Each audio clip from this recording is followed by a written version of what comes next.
Welcome back. We're starting work again on the desert style Karmann Ghia after a long winter. This garage isn't heated and we just kind of was working on other things.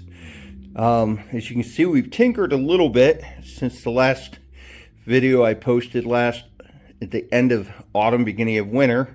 I've tried out this rattle can sand paint job, and I think that eventually we're going to get the whole car just kind of like the way that you're seeing here. I kind of just like that for now. If you'll recall from the last video, I needed to give the brass shifter knob back to the person I bought it from, the Admiral Bruce. And so what I did is I just took a piece of scrap walnut and turned that knob and put that on there. We did take out the headliner because that was hanging down and just was ghastly. So we got that out of there. One thing that the next big project is work on taking out this master cylinder. And if you pause for a second, I'll get some light on here. Here we go. Took me a little while to find the leak. The master cylinder's leaking back here. Had to get the carpet pulled up and found all the gunk. And so that's the next big project that's happening this week.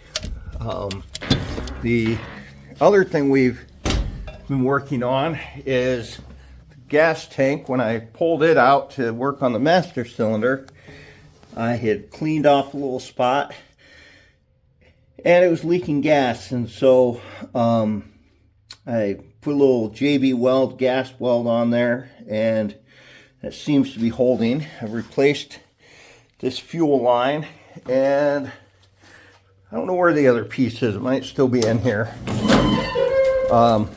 But basically there's a fuel filter that attaches to here and sits in this little area. There's the master cylinder coming out of it, going up to the reservoir. So we'll get that out and try to get more pieces going for that. But one other thing that I almost forgot while just kind of messing around with the car. The other thing I noticed is the carburetor is way loose, and so when I take the master cylinder off, I'm going to probably take that carburetor off and get a new gasket, just so I know that the gasket's perfect. And then we'll get these batteries changed in the next week or so. And I am, as we speak, draining the oil, and we'll change the filter out. And yeah, we'll just kind of see what happens here. Here's a quick look at the oil screen. As you can see, it's actually not too shabby. It looks pretty good. I mean, there's definitely some gunk on the one side. Not sure why it's all on one side and not on the other, but yeah, it looks pretty good. So we'll get the new screen on, get the bottom buttoned up, get some more oil in it, and just keep making progress to get this thing started. Ta-ta for now. One last little tidbit that I found in this car is that the drain plug has a magnet on it. That's pretty nifty little upgrade. So putting the washer, the copper washer, between the plate and the drain plug, just finger tight at this point. We'll get all of this installed with the proper gaskets and little copper washers there, and then we'll get some oil in here. Again, have a beautiful day. Ta-ta for now.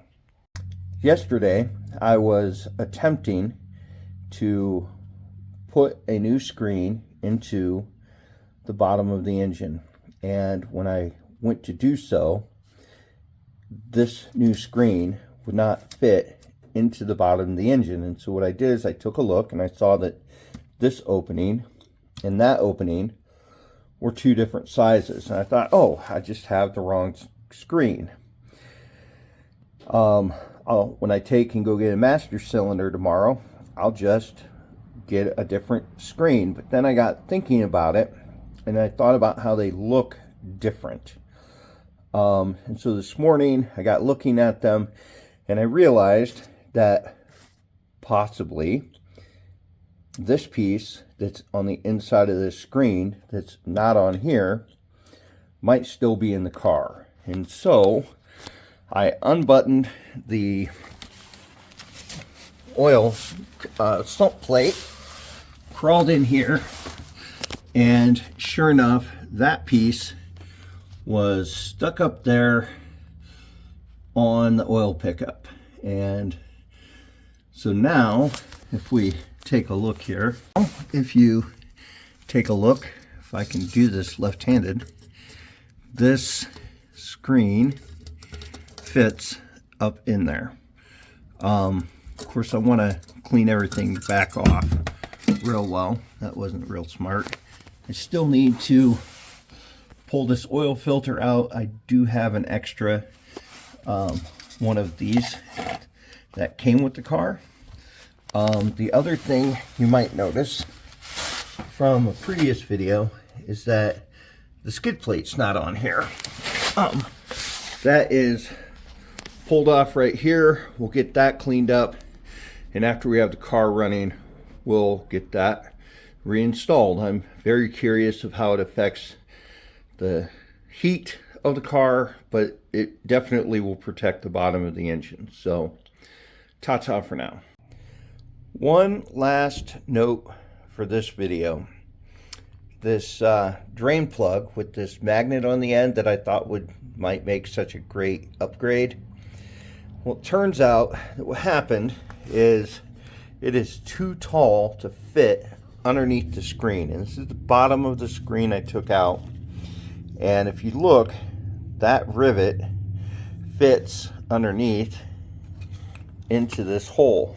Unfortunately, the magnet pushed the bottom of this up, which is why this piece pushed up onto the pickup tube and was stuck on there when it came separated. So now I either need to grind off that magnet or get a different drain plug. Tomorrow we're going to go to Bug Stuff. We're going to get a